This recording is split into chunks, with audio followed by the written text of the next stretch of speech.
Bismillahir Rahmanir Rahim. Alhamdulillahi Rabbil Alameen.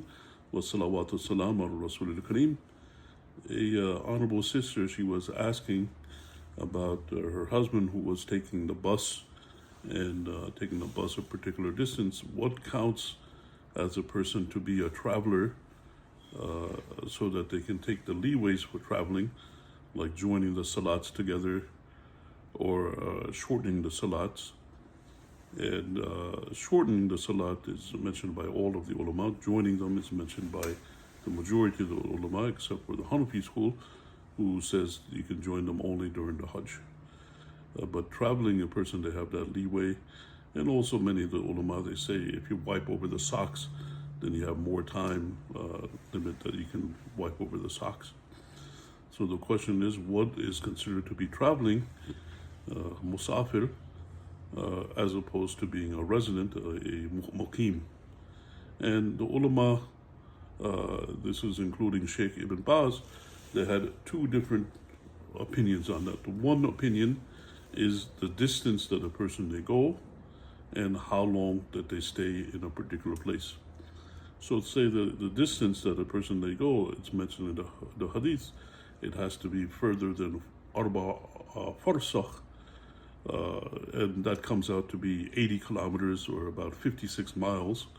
They say if a person they're going, if they go by that opinion, then if they're further away than 56 miles or 48 miles, according to what is the arba farsakh, and the place where they're staying, if they're going to stay there for less than 4 days, 20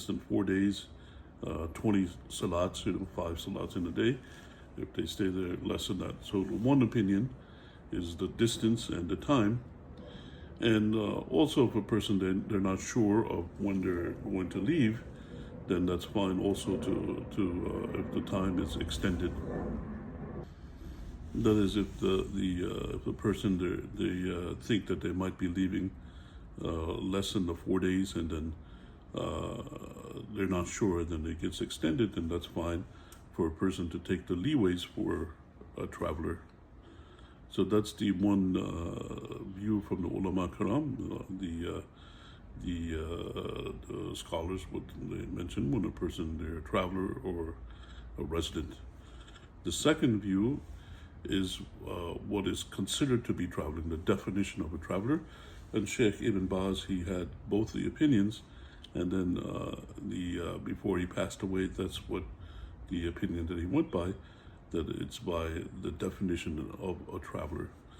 And what that means is that what's considered to be somebody that's traveling, like if a person, if they have their baggage with them, that means a person, they're a traveler. If they don't carry their luggage or their baggage with them, then they're still considered to be a resident. And also some of the ulama, they mention if a person, just a minimal amount, if they leave their habitation, the city, the populated area, and they're out of that area, then they're considered to be a traveler. So that's the other opinion of the two opinions of the ulama of what is considered to be a traveler and who is considered to be a resident. And if a person, they are traveling, then the salats that they do, they have the leeway.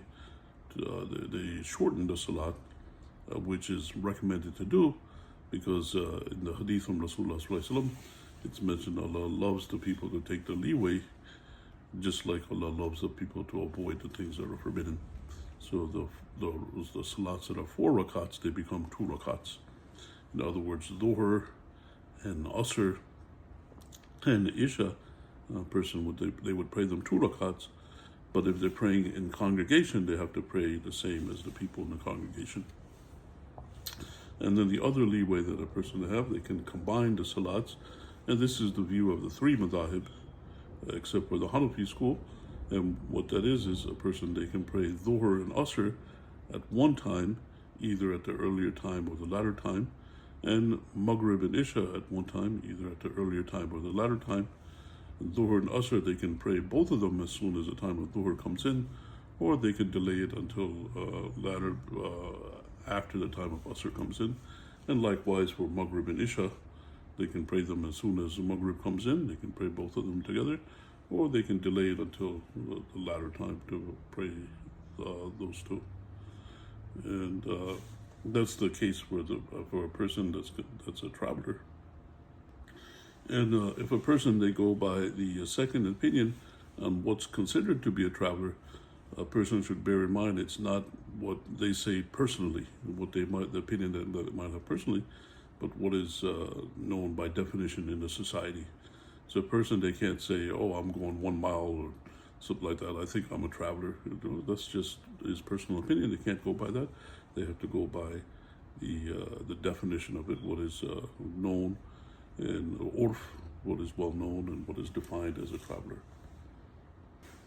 And also bear in mind that people, they learn from their shuyukh and imams, and sometimes there are different views and opinions on it. So a person, they should not argue and fight with somebody else if they're following one of the other opinions, the other judgments on the ruling for traveling, and who is a traveler and who's not a traveler, and the other rulings pertaining to it. And Allah subhanahu wa ta'ala knows best, and may peace and blessings be upon Prophet Muhammad sallallahu alaihi wasallam and his family and companions. And I'm glad that you watched the video.